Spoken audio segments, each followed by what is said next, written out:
ke hikmah yang berikut.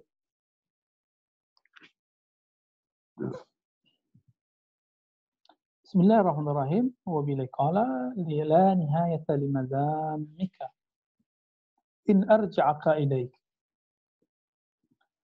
Tidaklah ada penghujung dari keburukan-keburukanmu, sifat-sifat tercelamu, in arja'aka ilaik, jika dia mengembalikan urusanmu kepadamu. Wala tafrughu madaihuka in azhara judahu alaik. Wala tafrugh madaihuka, tidak akan pernah kosong pujian-pujianmu, tidak akan pernah habis pujian terhadapmu, in azhara juda alaik, jika dia menampakkan, menyatakan, memantulkan judah, kedermawaannya, anugerah-anugerahnya atasmu. Maksudnya gimana? Ini untuk menghibur kita yang tadi sudah lost, yang merasa tidak berhak atas suatu amalan, ya. Maka sekarang Allah dihibur lagi oleh Imam Ibnu Athaillah Sekandari. Apa kata beliau? Jika kamu menganggap semua amalmu itu darimu, maka la nihayata limadzammika, maka tidak ada akhir dari tidak ada habisnya aib-aib dirimu, tidak ada habisnya kesalahan-kesalahanmu. Ya. Jadi kalau yang alim itu kita, ada kurangnya terus. Kalau yang beramal itu kita, nggak ada khusyuknya terus. Ya. Tapi kalau kita pulangkan kepada Allah, ada kepasrahan. Ya Rob, Engkau perintahkan aku sholat, aku sholat. Engkau perintahkan aku zikir. Terima kasih ya Allah yang telah menggerakkan aku untuk bisa berzikir. Jika ini terjadi, ini baru salah satu ibarat, la tafruh madaihuka, maka pujianmu di sisi Allah tidak akan habis. Jika Allah memuji seorang hamba, maka Allah akan mengumumkannya ke Sayyidina Jibril. Dalam hadis Muslim dikatakan, "Idza ahabballahu 'abdan qala ya Jibril inni uhibbu fulana." Hai Jibril, aku suka kepada fulan. Begitu jika Allah menyukai seseorang. Lalu Jibril diperintahkan Allah, fa'ahibbah, maka cintailah dia, atau fa'ahibhu, maka cintailah dia. Lalu Jibril alaihissalam turun ke langit di bawahnya, langit ketujuh, terus langit ketujuh mengumumkan ke langit berikutnya sampai ke langit yang di atas kita, langit dunia, yang di langit dunia mengumumkan ke semua makhluk di bumi, baik hewan, tumbuhan, bebatuan, semuanya. Kecuali manusia dan jin itu mereka tidak dengar. Apa kata mereka? Ya ibadallah, hai hamba-hamba Allah, innallaha yuhibbu fulana, Allah mencintai si fulan, fa'ahibbuhu, maka cintailah dia. Nah, tapi jika ada hamba yang kolbunya selalu berusaha untuk membersihkannya, walaupun tetap ada kotorannya, maka dia akan dapat menangkap sinyal-sinyal itu. Itu sebabnya kewalian itu muttafaq alaih. Biasanya kewalian itu biasanya orang-orang sepakati. Itu kalau kewaliannya zahir. Tapi juga ada wali yang mastur. Nah, wali yang mastur ini yang kemudian sangat berat. Kadang mereka lebih tinggi, kadang mereka di bawah yang terkenal itu. Jadi jika Allah mengizinkan seseorang terkenal dengan kewalian, berarti memang dia wali. Jika Allah ingin mengizinkan seseorang terkenal keilmuan, ya mungkin dia seorang ulama. Tapi tidak semua orang alim itu waliullah. Ya. Ada yang alim baru zahirnya, tapi kalau dia sudah alim billah, sudah alim dengan qalbunya, bukan lagi ilmunya hafalan, tapi sudah latihan-latihan rohani, kemudian Allah berikan dia hadiah-hadiah ma'rifat dan hakikat, baru dia disebut waliullah. Nah, inilah makna lebih kurang dari kalimat ini, teman-teman semua. Jadi, la tattabi'il nafsa fi hawaha, inna ittiba'al hawa hawan.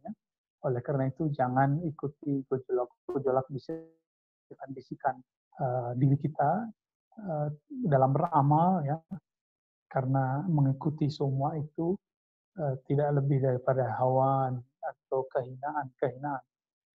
Inilah yang terjadi pada iblis ya, iblis itu kurang apa ya? Iblis itu penjara surga, maka disebut malaikat Haris atau malaikat Azazil. Namun karena dia merasa dirinya sesuatu, dia merasa mulia karena dia dari api, dia merasa mulia karena dia uh, udah lama di surga, maka kemudian dia jatuh. Jadi ciri-ciri orang yang Allah jatuhkan derajatnya di sisinya, dia merasa dirinya sesuatu. Nah, ini hati-hati di sini. Kita berlindung kepada Allah Subhanahu wa taala dari merasa sesuatu. Ya, sudah berapa menit, Musa?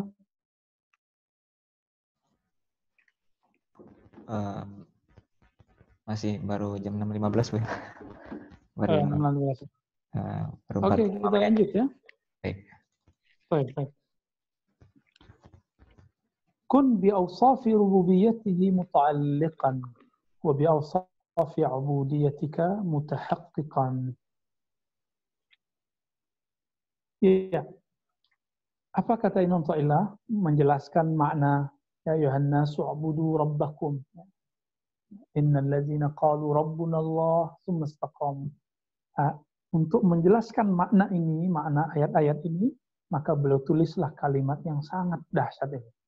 Kun bi awsafi rububiyyatihi muta'alliqa.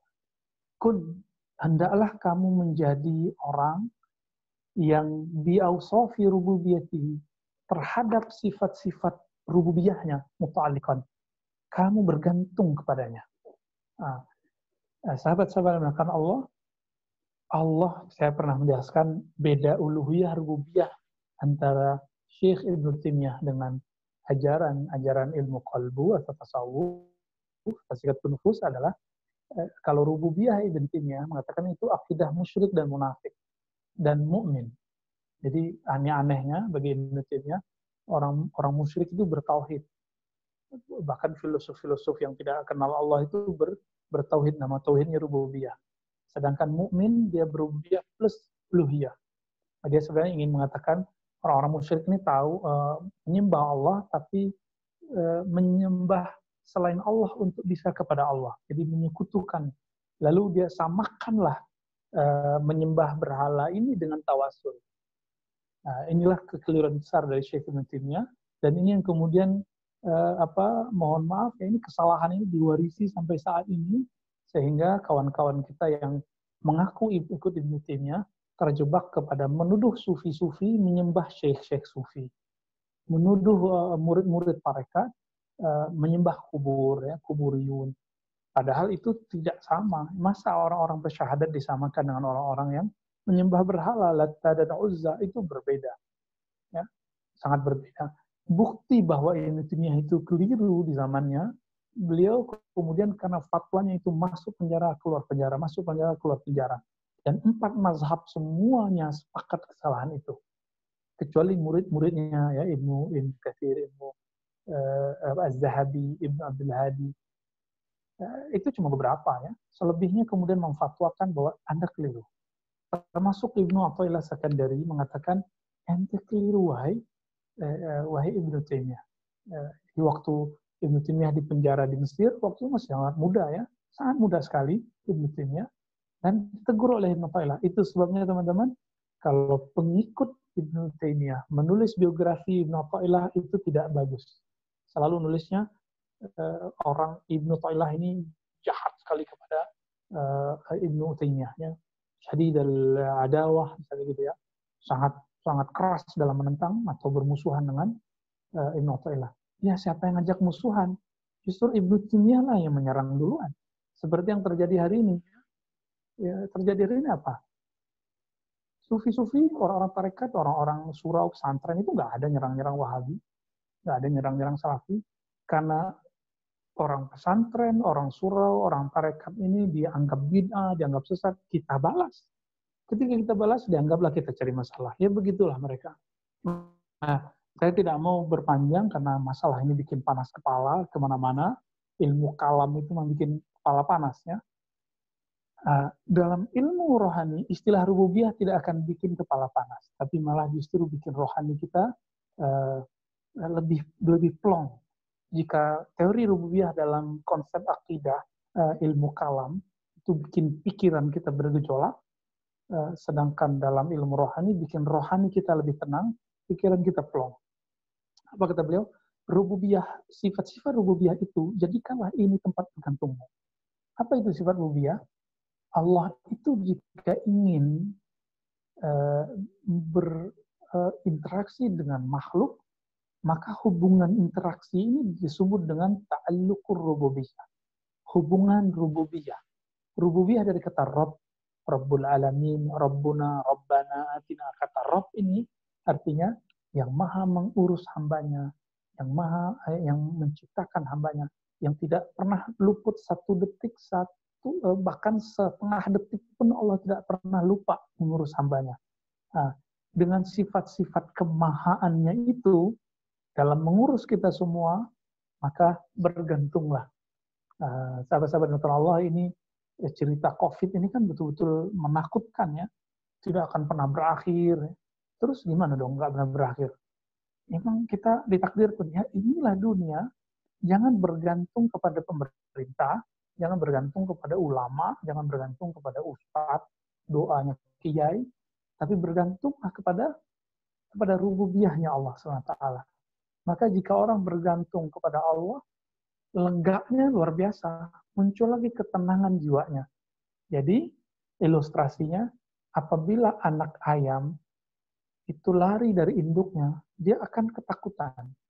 Apabila anak kita yang masih kecil jauh dari ibunya, dari ayahnya, dia akan ketakutan. Ya. Nah, namun, jika dia dekat ke ayah ibunya, dia tidak takut. Ya. Coba lihat anak kecil, kalau dia jatuh, cukup dipegang ibunya, ayahnya, lalu ditiup dikit, udah. Walaupun masih sakit, dia langsung diam. Nah, kira-kira beginilah. Jika seorang hamba, tentu hubungan hamba dengan Allah lebih dahsyat dari itu semua. Jika tersakiti, jika terpuruk dengan kondisi hari ini, coba kita kembali kepada sumber alam semesta ini, pencipta alam semesta ini, yaitu Allah Subhanahu wa Ta'ala. Inilah makna kun bi awsafi rububiyyatihi muta'alliqan. Dan inilah makna dari Allahus Samad. Allah tempat kita bergantung. Nah, setiap kali kita ada hajat, lalu kita kemudian sampaikan kepada Allah, maka hubungan ini disebut dengan hubungan rububiyah. Rububiyah itu ada yang namanya samadaniyah. Artinya saya punya kebutuhan, punya hajat, saya kadukan kepadanya dan dia akan memenuhi itu. Ada hubungannya hubungan khalqiyah, penciptaan. Ya. Ada hubungan syifa, penyembuhan. Ya. Ada hubungan rizkiyah, memberi rezeki. Ini semuanya adalah bagian dari rububiyah. Jadi apapun interaksi Allah dengan hamba-hamba dengan Allah, hubungan ini disebut dengan rububiyah. Jadi dengan inilah kita bisa hidup. Nah, inilah makna zikir-zikir yang dikatakan dalam zikir-zikir kita. La ilaha illallah, tiada yang berhak disembah kecuali Allah, tiada tempat bergantung kecuali Allah. Ya.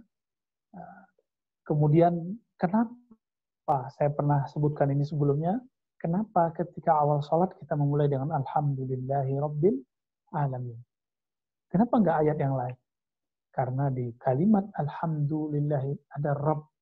Ya, bahwa hubungan Allah dengan alam itu adalah hubungan rububiyah. Hubungan Allah mengurus dan Allah tidak pernah lelah, Allah tidak pernah capek, wa ma massahu min lughub, ya. Allah tidak pernah lelah ngurus kita. Maka kalau nggak sanggup untuk menghadapi ini, untuk memikirkan ini, jangan kemudian komentar negatif terhadap orang yang sedang berusaha untuk mengurus ini semua. Teman-teman semua, lalu di ujung kalimat wa bi awsafi ubudiyatika mutahaqqiqan. Jadi Allah kepada kita disebut rububiyah, sedangkan kita kepadanya disebut dengan ubudiyah. Apa arti ubudiyah? Penghambaan, penghinaan diri di hadapan Allah Subhanahu wa Ta'ala. Nah, ini penting sekali. Jadi apa sifat seorang hamba? Ya hamba ya sendikodauh ya, kalau bahasa orang Jawa ya, patuh, taat, humble, azillu wal intisar, kalau bahasa Arabnya merasa hina dina di hadapan Allah Subhanahu wa Ta'ala, merasa diri tidak ada apa-apanya. Nah, Maka bedakan antara orang yang tadarru, yang rendah hatinya merasa hina di hadapan Allah, dengan tawaduk palsu, tawaduk yang dibuat-buat, ya, tawaduk yang mujamalah, tawaduk yang pemanis muka, biar disebut tawaduk. Jadi ada tawaduk yang ria, ada tawaduk yang ria, tawaduk yang ingin disebut tawaduk. Nah, ini hati-hati. Nah, sifat ubudiyah hamba itu sifatnya apa aja? Merasa hina, merasa membutuhkan Allah, kefakiran kepada Allah, merasa lemah, abda'fu, merasa lemah jika tidak dibantu oleh Allah Subhanahu wa taala, dan yang paling penting di situ al-jahlu. Merasa diri ini tidak punya ilmu di hadapan Allah Subhanahu wa taala. Nah, inilah perkataan Imam Ibn Arabi, al-imanu, ya, iman itu adanya dengan apa? Tasdid. Tapi beliau mengatakan al-jahlu dini.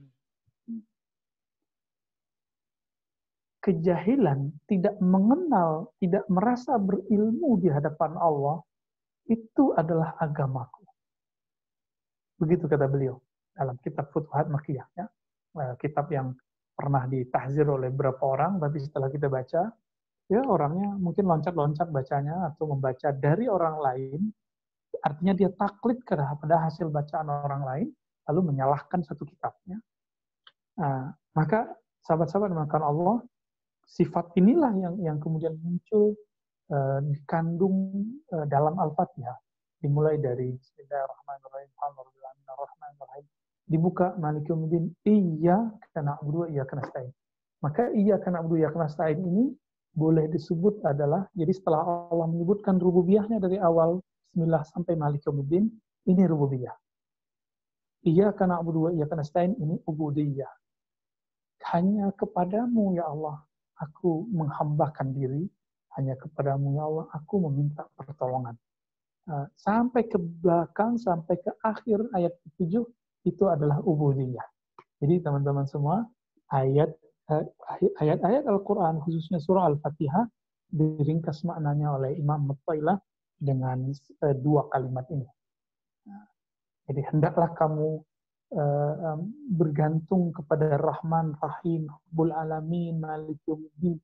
Bergantunglah kepadanya, lalu hendaklah engkau menunjukkan, mutahqiqan, mempraktekkan ubudiyahmu, kehambaanmu, kehinaanmu di hadapan Allah Subhanahu wa taala. Jadi mulai hari ini ya coba latih kalbu kita untuk tidak merasa kaya kecuali dengan Allah, merasa mulia kecuali dengan kemuliaan dari Allah, merasa kuat kecuali dengan haulun min Allah, ya. Tidak merasa alim, tidak merasa berilmu kecuali dengan hadiah dari Allah Subhanahu wa taala. Kira-kira itu teman-teman semua, sudah 6:30. Mungkin ada yang mau kita diskusikan, bagi silakan. Baik, baik Maulana. Jazakumullah khairul jaza. Ada banyak pertanyaan. Baik. Pertama, Bu ya.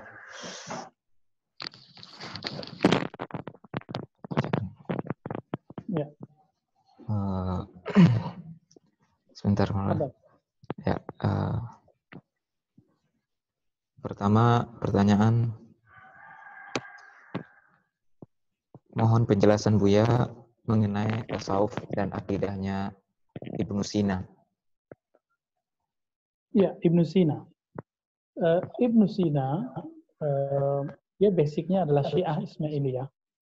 Syiah Ismailiyah ini kebatinan, jadi mereka sudah punya latihan-latihan kerohanian, tapi kemudian disesuaikan dengan ilmu kezuhudan atau riyadhah batiniyah falsafiyah.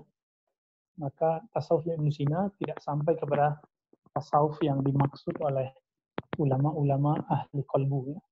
Tapi itu sudah sangat maju dibandingkan Al-Farabi atau Aristo. Jadi tradisi kerohaniannya filosof itu lengkap pada Ibnu Sina, karena Ibnu Sina ini punya basic politisi yang gagal, tapi berhasil di dunia kedokteran. Jadi dia itu, kalau bahasa kawan saya, pecundang dalam politik. Jadi setiap kali nyalon itu kalah terus ya.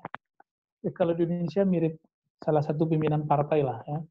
Setiap kali nyalon gagal terus, ya, nyalon gagal terus. Bukan salah satu, malah banyak ketua partai begitu. Tapi dia sukses di bidang yang lain. Sukses di bidang hukum, sukses di bidang militer, sukses di bidang yang lain. Ya, tafadhal.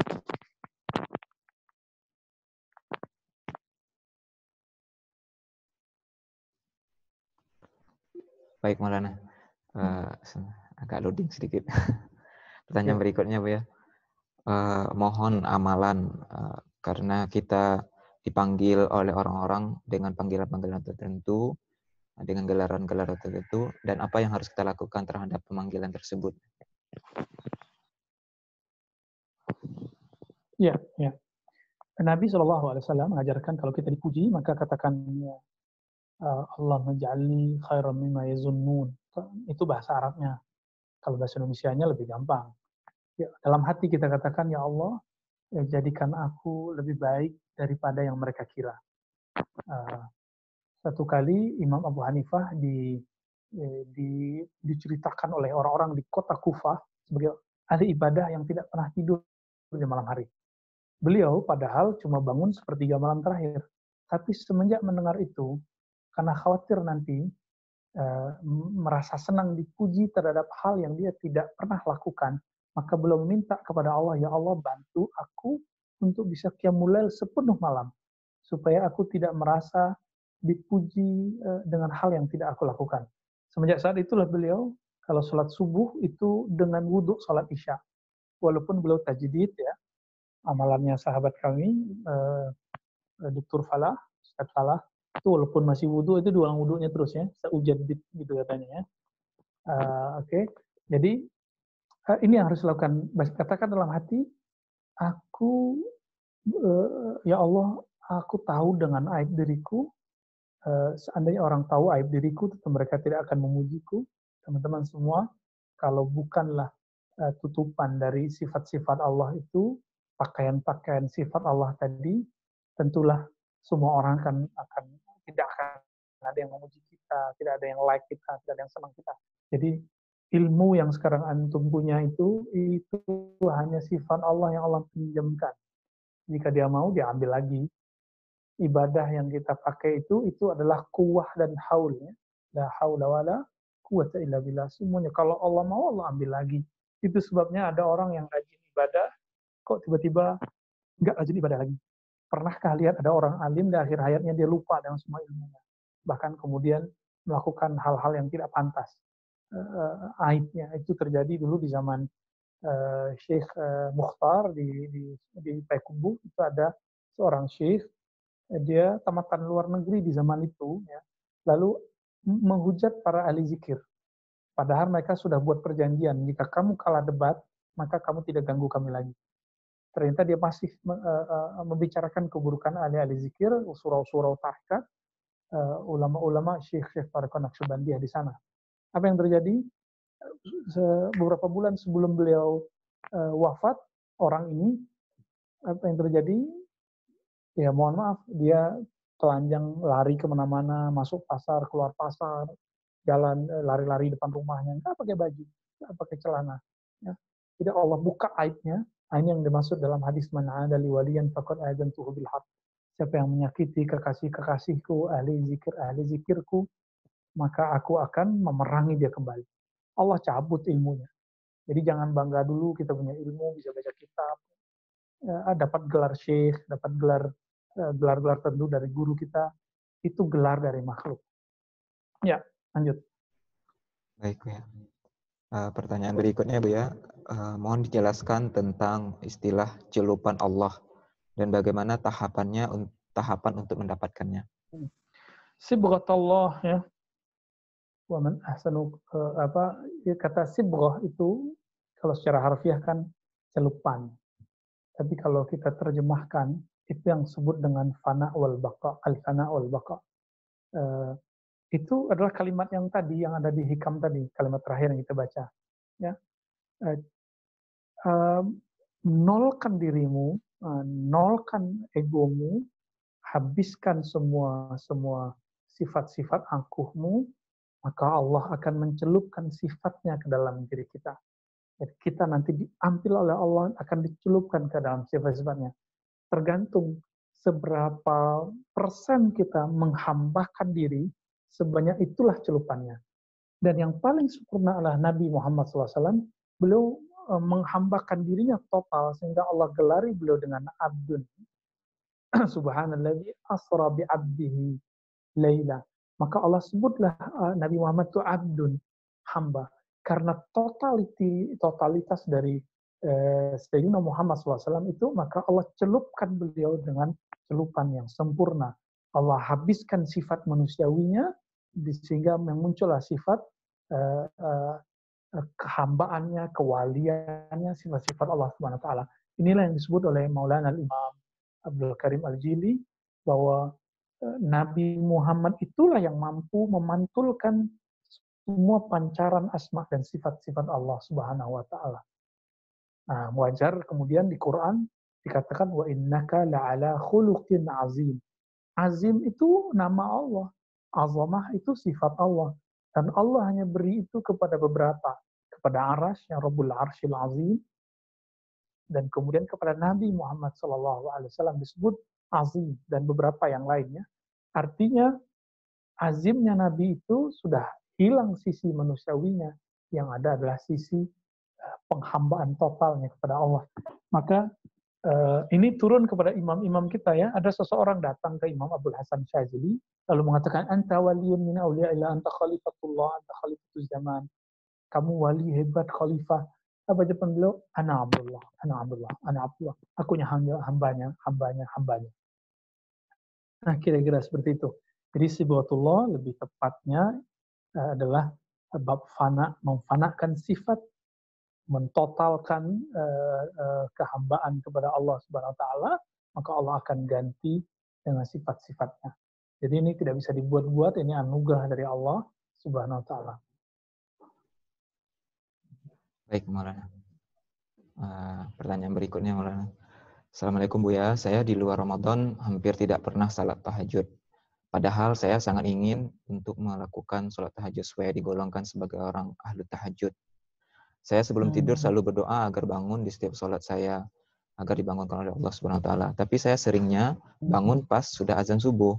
Sekali-sekali saya bangun untuk tahajud. Nah, di saat itu saya menangis dan berdoa kepada Allah supaya saya dibangunkan seperti ini setiap hari. Tapi besoknya malah saya tidak bangun tahajud lagi, hanya sesekali saja.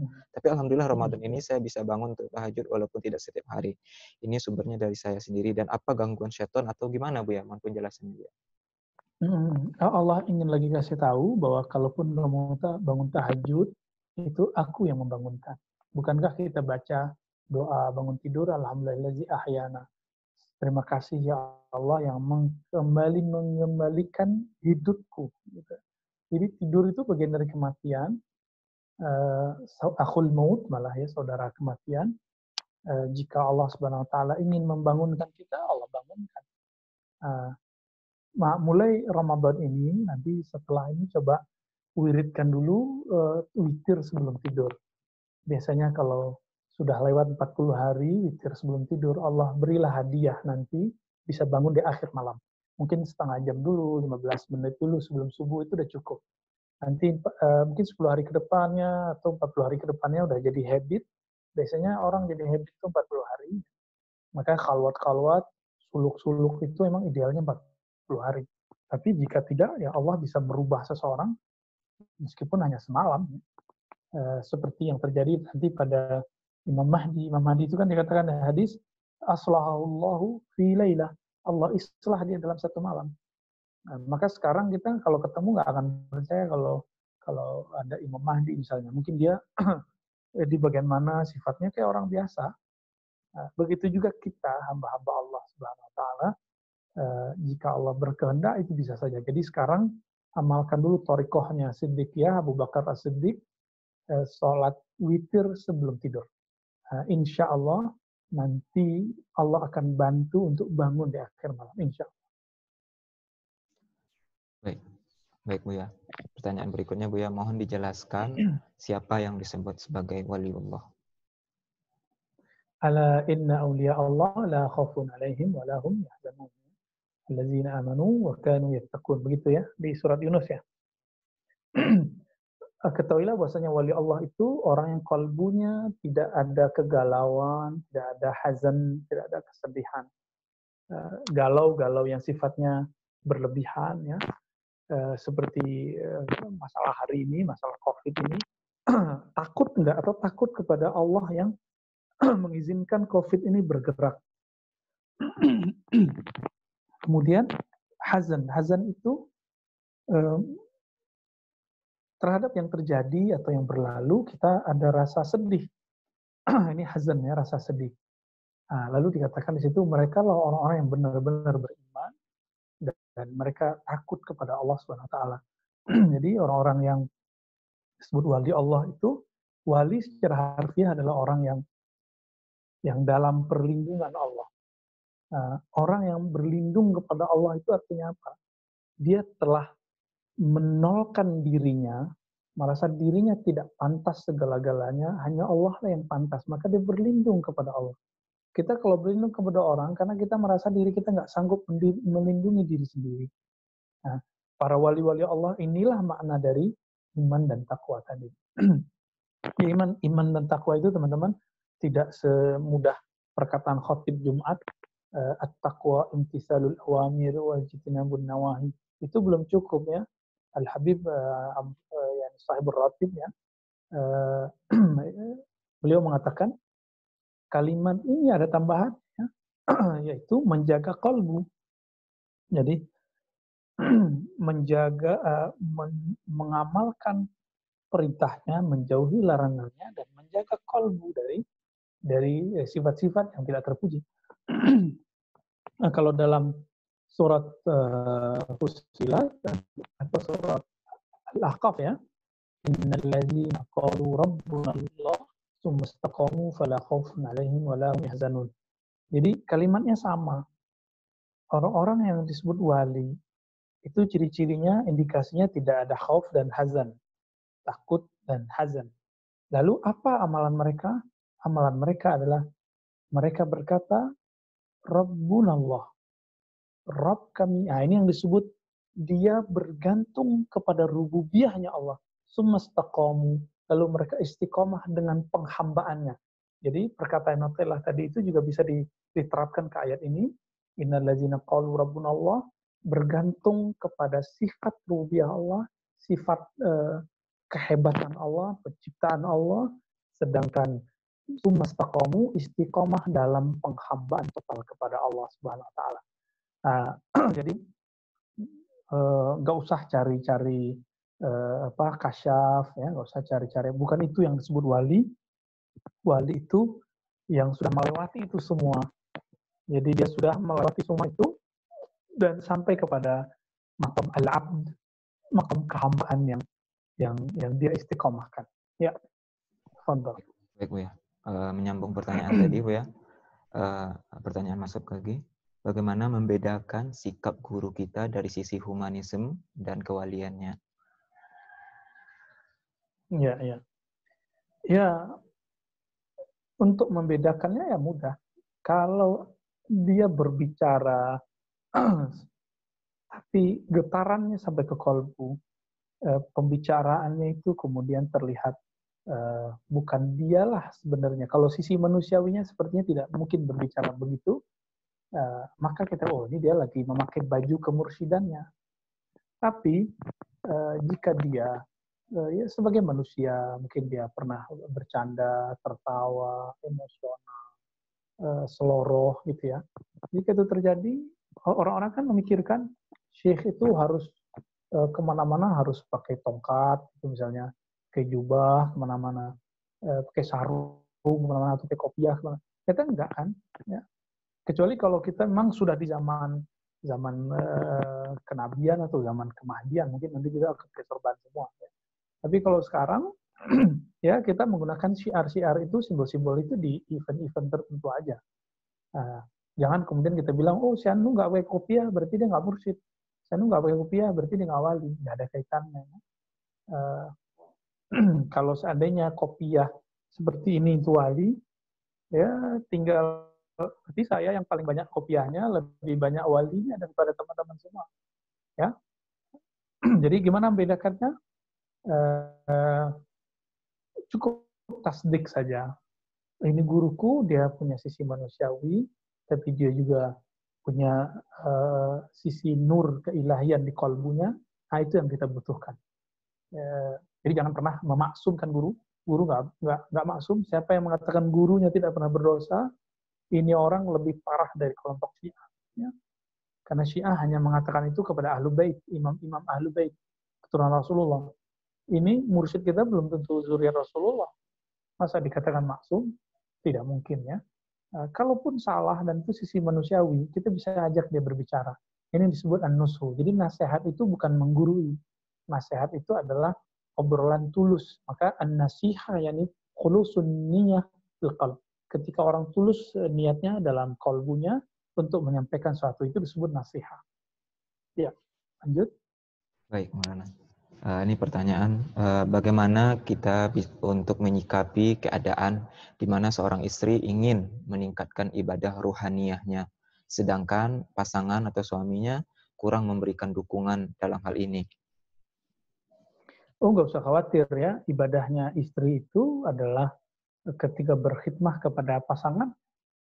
Jadi kalau memang pasangannya pengennya dia apa, ya ikutin saja. Nanti ketika pasangannya sudah istirahat, baru kita kemudian bertawajuh menghadap kepada Allah SWT. Bukankah Asiyah berhasil melakukan itu?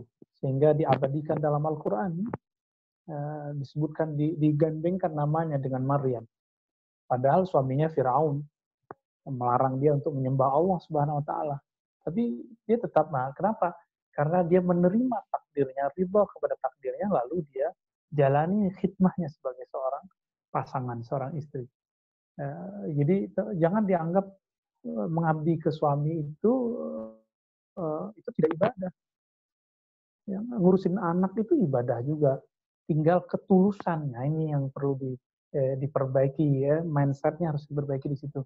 Jadi mulai hari ini bagi ibu-ibu itu khidmahlah bagi keluarganya, niatkan itu karena mematuhi Allah Subhanahu Wa Taala. Itu juga ibadah yang luar biasa. Baik, Bu. Pertanyaan berikutnya dari Pak Galih nih. Sebelumnya saya berpaham akidah Ibnu Taimiyah dan kitab Tauhid yang dikarang oleh Syekh Shalih Fauzan. Benarkah Asy'ariyah menolak Allah di atas? Karena Asy'ariyah berpahaman Allah itu ada di mana-mana. Mungkin perlu diluruskan juga nih. Dengan dikuatkan dalil Nabi Muhammad SAW bahwa beliau mi'raj naik ke atas langit, maka inilah dalilnya Allah di atas. Karena jika Allah ada di mana-mana, mi'rajnya bukan ke atas. Mohon penjelasannya, Bu ya. Ya, Syekh Shalih Fauzan, semoga Allah mengampuninya, beliau tidak mengerti sama sekali apa itu akidah Ahlus Sunnah Asy'ariyah. Sehingga apapun yang dia tulis tentang Asy'ari dalam bukunya, I'tiqad Ahlus Sunnah, itu tidak satupun yang sesuai dengan apa yang ditulis oleh Imam Baihaqi, Imam Asy'ari, Imam Ghazali. Nggak ada satupun yang sama. Ya, tentang sifat, tentang tawasul, tentang sifat salbiyah, tentang makna istiwa, itu satupun nggak ada yang sama. Jadi dia punya tasawur yang dia dengar dari guru-gurunya tanpa dia kemudian tabayun sendiri kepada ini. Dan kita sudah buktikan di kitab-kitabnya ya. Dan betul parah, sangat parah sekali. Semoga Allah mengampuninya. Ya, saya nggak merasa lebih benar dari dia, tapi kita punya sanad keilmuan, inilah garansi kita. Bagi Syekh Shalih Fauzan dan lain-lain sama ya. Allah itu di langit. Kenapa? Nabi Mi'raj ke langit. Loh, justru hadis Nabi Mi'raj ke langit itu jawaban bahwa Allah tidak di langit. Di langit pertama ketemu siapa? Nabi Adam. Langit kedua ketemu siapa? Langit ketiga ketemu siapa? Sampai ke langit ketujuh nggak ketemu Allah, ketemunya Nabi Ibrahim. Bukti bahwa Nabi Muhammad SAW tidak bertemu Allah di situ. Jadi Allah nggak benar di langit. Terus di aras dulu. Jadi bedakan tempat bertemu Allah dengan Allah bertempat itu beda.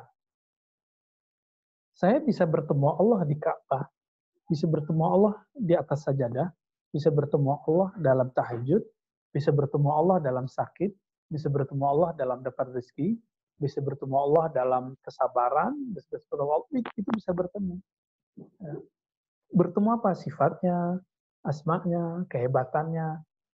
Tapi Allahnya tidak menyebutkan diri Mana coba dalil yang mengatakan aku bertempat? Jadi kata istawa dalam akidah al-sunnah itu disebut dengan sifat fi'liyah. Istawa itu fi'il. Apa arti fi'il? Perbuatan. Perbuatan Allah. Allah berbuat. Jadi itu bukan sifat zat. Nah, disinilah kekeliruan dari Ibnu Taimiyah. Karena Ibnu Taimiyah mengatakan istawa bizatihi. Allah bersemayam dengan zatnya. Dan ini tidak ada di Quran. Coba kalimat bizatihi ada nggak di Quran? 7 kalimat yang menyebutkan istawa, tidak ada satupun kalimat bizatihi. Nah, inilah kita sebut bid'atu Ibnu Taimiyah. Ya. Kekeliruan, inovasi baru bid'ahnya Ibnu Taimiyah. Katanya nggak boleh bid'ah dalam fikih, kok dalam akidah buat bid'ah. Maka ini disadari oleh Imam Zahabi dalam kitab Isbatul Ulu li Aliyyil Ghaffar. Beliau mengatakan, seandainya guruku Ibnu Taimiyah tidak mengatakan bizatihi, nuzul turun bizatihi, itu pasti sudah dianggap al-sunnah. Jadi Ibnu Taimiyah itu dihapus aja kalimat bizatihinya, udah sama kayak Imam Asy'ari. Sama pasti sudah. Ya. Karena dia membayangkan Allah itu turun dari aras dengan zatnya gitu. Teman-teman semua, kita ketika menyebut Allah, tangan kita otomatis ke atas, bukan berarti Allah di atas. Itu ekspresi penghormatan. Karena kalau doa begini, tapi kalau berlindung kan begini. Begitu dalam hadis Abu Daud. Berdoa tangan menghadap ke langit, jika berlindung punggungnya ke langit. Nah, jadi Allah memaghfir lana wali Syekh Fauzan wali Syekh Ibn Taimiyah. Saya cuma mengatakan itu ya.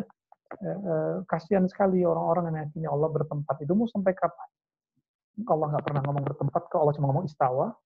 Giliran Allah mengatakan wa huwa ma'akum, ditakwil. Ibnu Taimiyah dalam akidah wasithiyah mentakwil kalimat wa huwa ma'akum. Dia bersama kamu dimanapun kamu berada. Itu kan ayatnya banyak juga. Lebih jelas. Nggak ada perdebatan makna ma'a.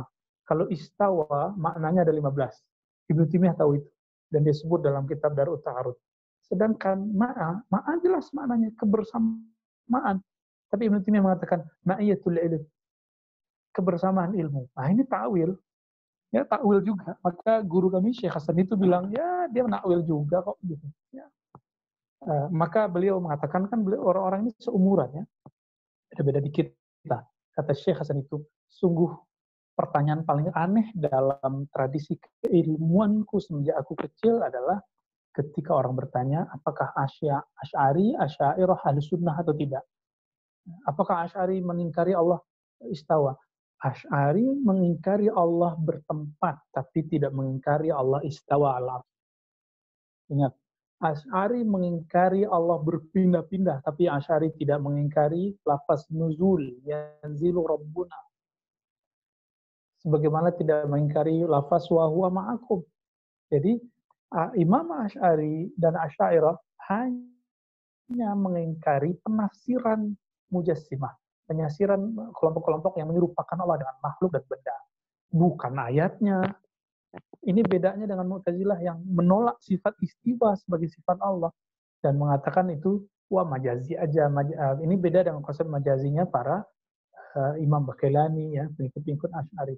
Jadi kalau Asy'ari bilang majazi itu beda makna majazinya dengan kelompok Mu'tazilah ya. Dan saya menghindari kalimat majazi ya. Bagi saya istawa itu hakiki ya, hakiki. Tapi bukan hakiki menurut kita, hakiki menurut Allah. Siapa yang tahu hakiki menurut Allah? Ya.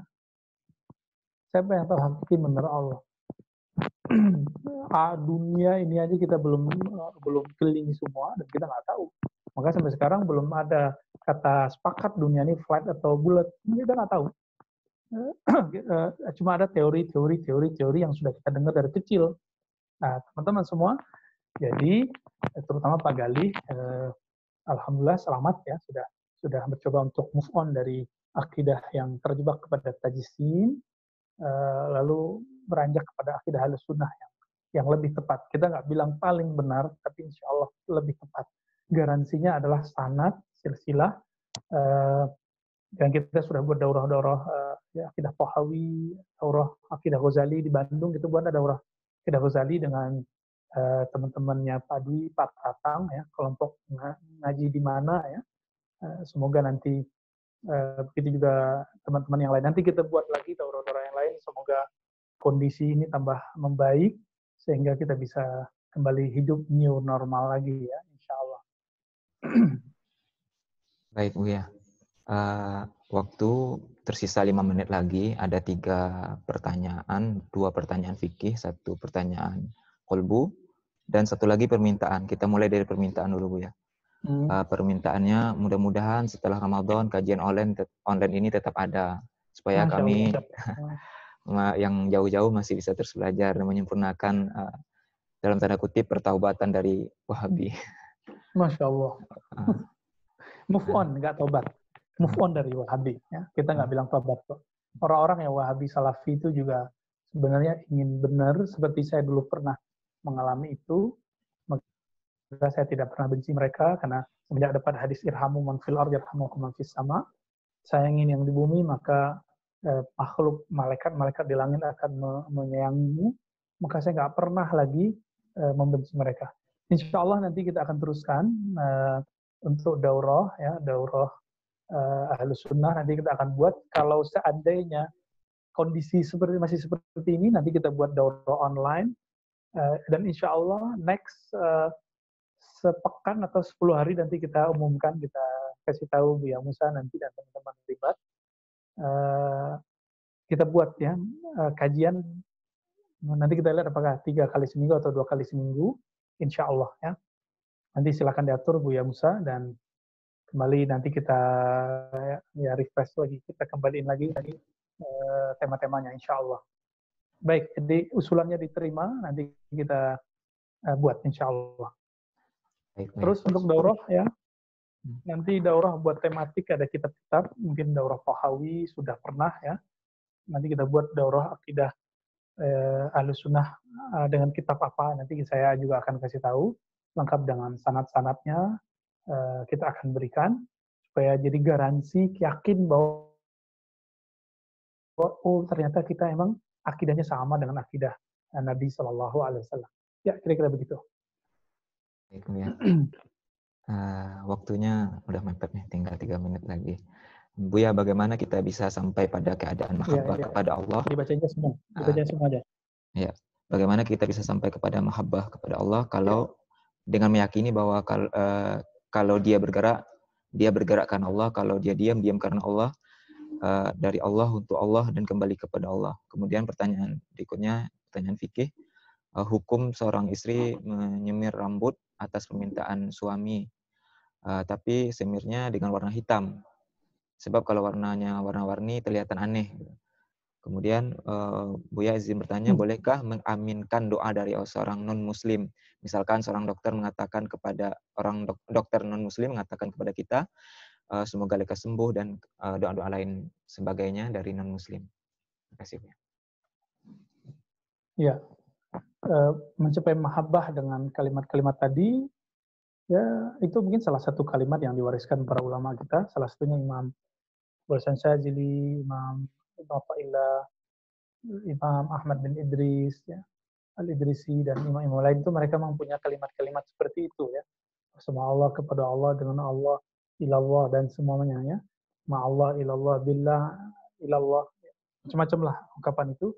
Tapi kalau ingin mendapat mahabbah, di Quran itu ada beberapa ayat ya, yang menyebutkan innallaha yuhib, wallahu yuhib. Silahkan dipelajari dan jadilah itu. Tapi pintu mahabbah itu dimulai semua dari taubah. Innallaha yuhibbut tawwabin. Allah menyukai orang-orang yang tawabin, dan itulah amalan pertama yang diturunkan Nabi Adam ketika diusir dari surga, kemudian beliau menjejaki bumi ini dengan taubat penyesalan. Di isi taubat itu penyesalan. Jadi silakan mulai taubat, Allah akan jatuh cinta kepada kita. Yang kedua ya, almar'u ma'aman ahabba, begitu kata Nabi dalam Sahih Bukhari, seseorang akan bersama yang dia cintai. Jadi kalau penjelasan yang kalimat yang tadi itu cocok dengan ini, jika seorang sudah mencintai Allah, maka dia akan bersama Allah, kepada Allah, dengan Allah, dan segala macamnya. Dan yang terakhir ya, masih belum ya, tadi tentang nyemir. Hukum nyemir nanti saya akan dikonfirmasi ke Buya Asfi, tapi di hadis Nabi, hukum menyemir dengan warna hitam itu boleh untuk 2 hal, hadis ini aja. Untuk jihad, bagi laki-laki yang mau jihad, bukan untuk melamar ya. rambut kita ada putih nih, terus mau ngelamar orang, itu nipu namanya. Bagaimana dengan perempuan? Nah, di hadis itu dibolehkan seorang pasangan supaya pasangannya senang, itu boleh, biar nggak punya isu, nggak punya canda-candaan mau ta'adud lagi misalnya. Nah, itu boleh-boleh saja. Tapi hadisnya dhaif ya. Lakin kam min hadisin dhaif yu'mal indal fuqaha. Tapi banyak hadis dhaif, ahli fikih pun ngamalin, walaupun tidak dijadikan hujah. Sebenarnya perempuan, laki-laki boleh nyemir dengan warna yang lain, misalnya warna merah. Nah, karena Nabi yusbih, ya, Nabi juga mewarnai rambutnya. Kalau laki-laki boleh, ya perempuan juga boleh. Tapi nanti ini perdebatan fikih jenisnya. Nah, silakan nanti obrolkan dengan Buya Asfi dan juga Buya Musani yang mengerti juga masalah ini. Dan terakhir tadi tentang apa? Doa dari non-muslim ya. Mengaminkan doa non-muslim ya. Mengaminkan doa non-muslim, sebenarnya semua orang itu dia menyembah Allah yang sama. Secara ontologi ya, secara hakikat, itu orang menyembah Tuhan yang sama. Namun ketika mereka masuk ke wilayah syariat, disinilah kemudian terjadi perbedaan. Ada yang nyembah Yesus, nyembah patung, nyembah macam-macam. Penyembahan ini ada yang total kepada sifat zat, fi'il, asma Allah, ada yang cuma parsial. Nah, Imam Al-Jili mengatakan semua orang sebenarnya menyembah Tuhan yang sama, tapi mereka terjebak kepada hal-hal yang parsial. Parsial itu ya ada yang menyembah namanya, ada yang menyembah cuma sifatnya, ada yang menyembah cuma zatnya, ada yang menyembah total. Yang menyembah total inilah disebut ajaran Nabi Muhammad SAW. Maka kalau ada orang berdoa, secara tradisi kita boleh bilang amin, tapi secara hakikat, ya mereka apa yang diaminkan itu dia tidak tembus sebenarnya kepada Allah. Nah, tapi ingat ini jadi pikiran kita juga.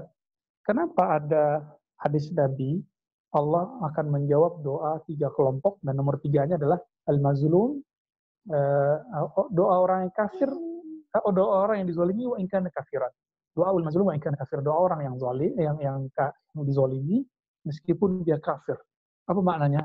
Sebenarnya orang kafir itu dia di saat dizalimi dia lupa dia kafir. Di saat itu dia kembali kepada Sang Maha itu, Allah Subhanahu wa taala. Maka Allah pun terima. Jadi ini dalil bahwa doa orang kafir diterima juga kalau dizolimi ya. Gimana kalau dokter nggak maksud dizolimi kalau dia tidak sampai kepada terjepit. Jadi intinya terjepit. Amma yujibul muttarra idza da'ah dalam surat Zumar, siapakah yang akan menjawab doa-doa orang yang terpaksa terjepit. Jadi teman-teman semua, beda kita dengan dukun-dukun itu ya. Satu aja, dukun-dukun itu kok mustajab gitu ya, kok ampuh mantra-mantranya, karena dia bermantra dan dia merasa selalu darurat, merasa terpojok terus karena ada permintaan terus gimana ya, dia kirim doa dengan sifat keterpaksaannya kepada Allah dan Allah lalu jawab. Namun ini disebut istidraj. Istidraj itu lawan dari nikmat. Allah beri, tapi sebenarnya pemberian itu membuat bertambah kemurkaan Allah kepadanya. Nauzubillah min dzalik. Jadi secara uruf boleh saja, secara tradisi, tapi secara rohani nggak ada manfaatnya. Ya. Kira-kira begitu teman-teman semua. Insya Allah mungkin Jumat kita cukupkan dulu karena Jumat itu hari puncak ya, puncak terakhir Ramadan. Kita sudah close aja kajiannya karena itu juga malamnya malam 29, mungkin teman-teman ada yang full ibadahnya, kita ngantuk nanti di situ. Kita full ibadah aja, pagi-paginya kita syukuri aja karena itu hari terakhir. Semoga Allah meridhai satu nafas yang kita hembuskan, yang kita tarik selama bulan-bulan ini, dan pulang keluar dari Ramadan Allah beri hadiah ketakwaan dalam kalbu. Amin ya rabbal alamin. Demikian dari saya. Subhanakallah wa asyhadu an la ilaha illa anta astaghfiruka wa atubu ilaik. Assalamualaikum warahmatullahi wabarakatuh. Waalaikumsalam warahmatullahi wabarakatuh. Buya, mungkin karena ini pengajian terakhir di bulan puasa ini, mungkin dibaca doa khusus dulu Buya. Kita aminkan bersama-sama. Baik. Astagfirullahaladzim, astagfirullahaladzim. Allahumma salli ala nabiyina Muhammad وعلى آله وأصحابه أجمعين. Allah, ya Allah, sampaikan salawat kami, salam kami kepada Nabi Muhammad SAW. Sampaikan rindu kami, sampaikan salam maaf kami yang tidak sempurna mengamalkan sunnahnya, yang tidak serius mengamalkan ajaran-ajarannya. Allahumma salli ala Sayyidina Ahmad wa ala ali Sayyidina Muhammad. Allahumma salli ala Sayyidina Muhammadin fil awwalin wal akhirin wa salli ala Sayyidina Muhammadin fil malaa'ikati ila yaumil. Ya Allah, bihadhihi salawat, dengan salawat-salawat ini ya Allah, faj'alna minal mustahiqina bi syafaatihi. Jadikan kami ya Allah orang yang berhak dapat syafaatnya baik di dunia ini dan di akhirat.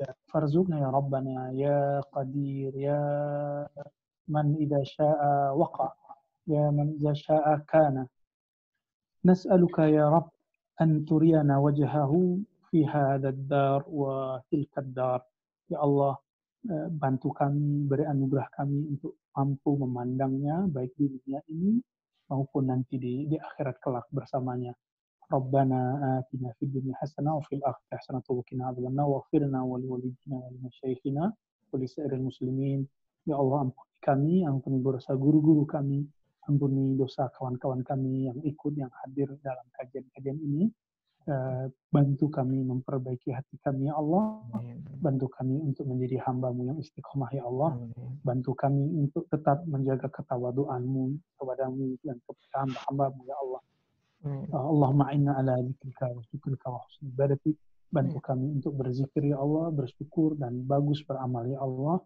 Allahumma asturna bi sitrikal jamil ya Allah, aib kami banyak ya Allah, maka tutupi dengan kesempurnaan sifat dan nama-nama-Mu ya Allah.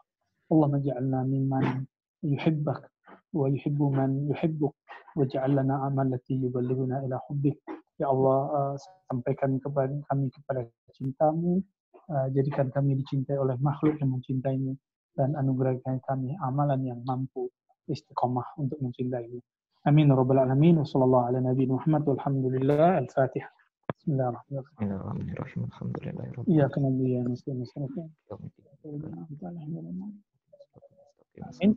Demikian teman-teman semua, mohon maaf jika ada salah kata selama ini, kalimat yang tidak tepat, diksi yang kurang sempurna.